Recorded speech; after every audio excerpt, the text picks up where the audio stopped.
knowledge of the subject dawah, what is the most important verse in the Quran which gives instructions about passing the message of Islam to non-Muslims?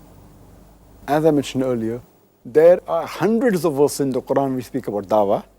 Many verses give the methodology. But according to me, the master key for doing dawah to the non-Muslim is Surah Al-Imran, chapter number 3, verse number 64, which says, Kul ya ahlal kitab, say, O people of the book, ta'alaw ila kalmatin sawa'im baynana wa baynakum, come to common terms as between us and you. Which is the first term? Allah na'budu illallah, that we worship none but one Allah subhanahu wa ta'ala. Wala nushrika bihi shay'un, that we associate no partners with him.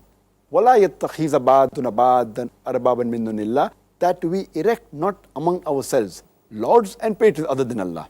Fa'in tawallu, if then they turn back, faqul ishhadu, say ye bear witness, bi anna muslimun, that we are Muslims bowing our will to Allah subhanahu wa ta'ala. So this verse of the Quran, though it's addressed to the Ahl Kitab, it can be used for any non-Muslim.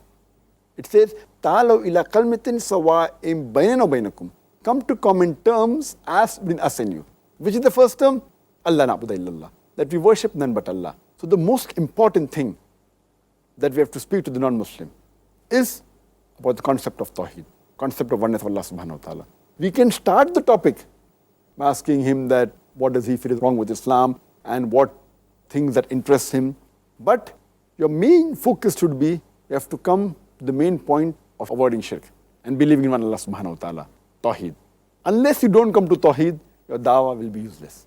You can start with other things, scientific aspects and other things that interest him, literature, maybe history.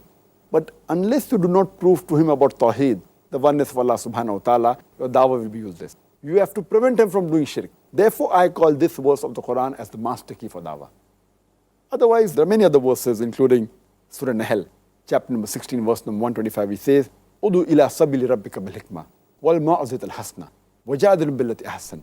Invite all the way of thy Lord with wisdom and beautiful preaching, and argue with them, and reason with them in the ways that are best and most gracious. So ya Allah subhanahu wa ta'ala tells us that when you do dawah, you have to do with hikmah and husna, in ways that are best and most gracious.